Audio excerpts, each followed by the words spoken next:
নতুন কৌশল এবং আধুনিক যুদ্ধাস্ত্র ব্যবহার করে ২৪ ঘন্টায় ২ মার্কিন যুদ্ধবিমান ভূপাতিত করেছে ইরান।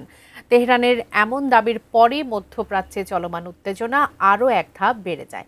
এমন পরিস্থিতিতে জানা যায় যুদ্ধের মধ্যেই বিশেষ টার্গেটে এগিয়ে যাচ্ছে ইরান, যা যুক্তরাষ্ট্র ইসরায়েলের জন্য নিয়ে আসছে বড় ধরনের চমক।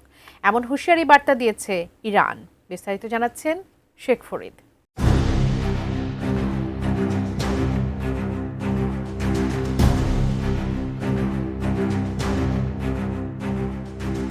ইরানের শক্তিশালী আকাশ প্রতিরক্ষা ব্যবস্থা এবং সামরিক ঘাঁটির উপর হামলা চালাতে গিয়ে নিজেদের সবচেয়ে আধুনিক ও শক্তিশালী ক্রুজ মিসাইলের প্রায় পুরো ভাণ্ডারই খালি করে ফেলেছে যুক্তরাষ্ট্র।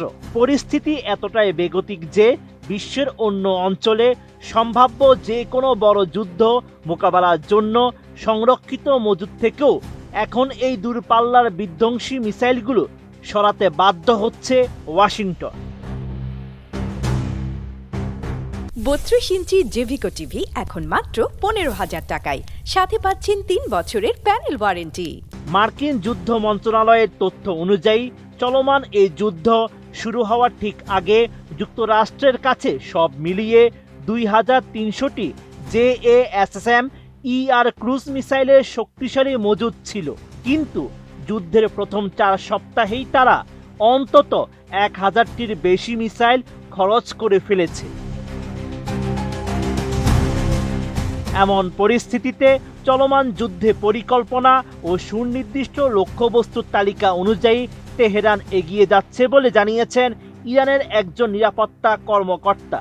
একই সঙ্গে তিনি হুঁশিয়ারি দিয়ে বলেছেন, যুক্তরাষ্ট্র ও ইসরায়েলের জন্য অপেক্ষা করছে বড় চমক।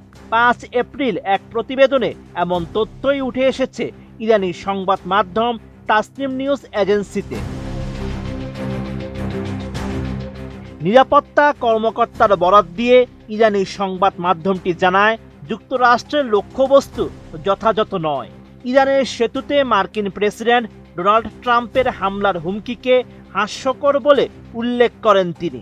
তার মতে, যুদ্ধবিমান ভূপাতিত হওয়া সহ মার্কিন সামরিক অভিযানের ব্যর্থতার কারণে ট্রাম্প এ হুমকি দিয়েছেন। তবে প্রতিবেদনে নিরাপত্তা কর্মকর্তার নাম প্রকাশ করেনি তাসনিম নিউজ। ইরানি ওই কর্মকর্তা দাবি করেন, গেরিলা ও অসম যুদ্ধে ইরান বেশ ভালোভাবেই অভিজ্ঞ। যুক্তরাষ্ট্র চেয়েছিল দ্রুত ও সহজ হামলার মাধ্যমে ইরানকে হারাতে, কিন্তু তাদের সেই কৌশল এরই মধ্যে ব্যর্থ হয়েছে। তিনি আরও জানান, যুক্তরাষ্ট্র ও ইসরায়েলের জন্য একটি বড় চমক প্রস্তুত করে রেখেছে আয়াতুল্লাহ বাহিনী। খুব শিগগিরই শত্রু দেশগুলো সেই চমক দেখতে পাবে। দক্ষিণ ইরানে তারা যা করেছে সেখানকার পরিস্থিতিও তেহরানের অনুকূলে চলে আসবে। Sheikh Farid, ATN news.